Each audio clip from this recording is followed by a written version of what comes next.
スーパークロスが5月にあって6月にディーラー賞がアメリカであったんですよ。でそこに YZ400 をデビューさせたんですけども、スーパークロスでフォーストが勝って1か月後に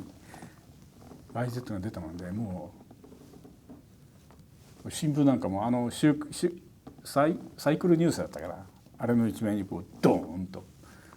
出たりしてましたね。ほとんど並行してですね、別にやってました。全然違うもんですからね。ファクトリーとその市販車っていうのはやっぱりコストがあって信頼性があっていろいろあるもんですから、同じではできないんですよね。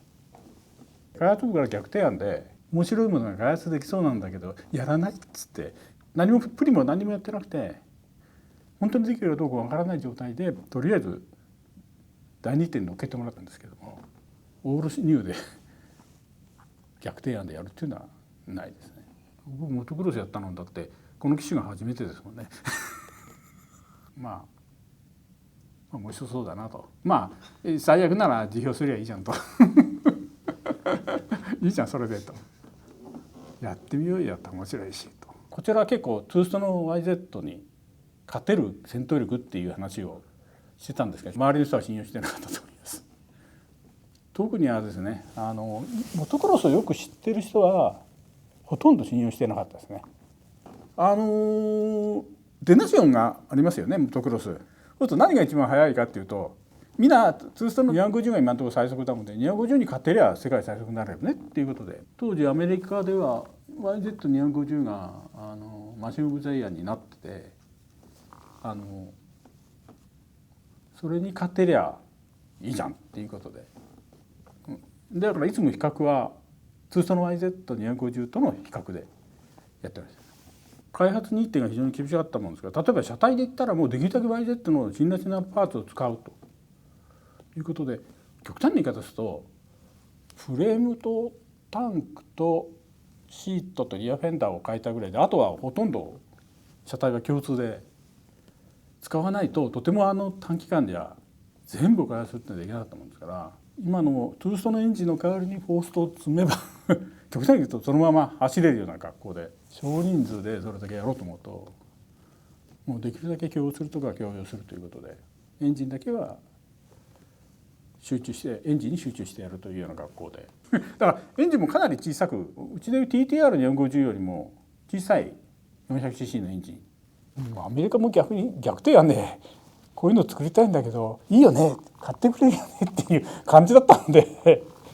僕言いに行ったんですよ。だからあんまりみんなどっちかっていうとっていう感じでしたけどね、そんなものできるのかなっていう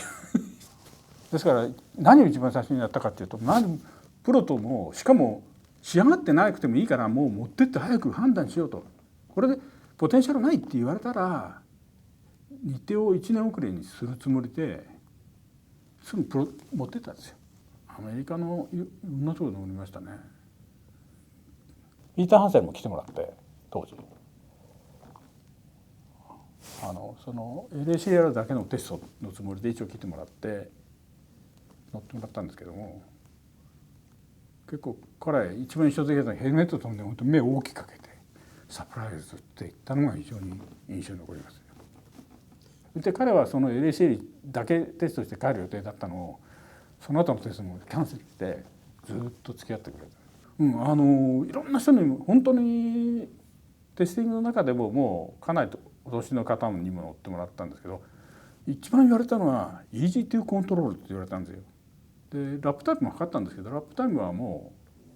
う一番最初のプロトからほとんどトゥーストの YZ と同じぐらいで走れたもんですから、それにも向こうのテスティングのチーフは驚いてましたけど、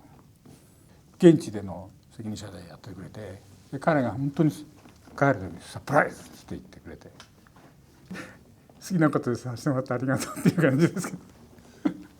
ちょうど良かったのはそのフォースをやってる時はレース部門でやってたんですよ。だからあんまりバーバー言う人がうんと少ないし、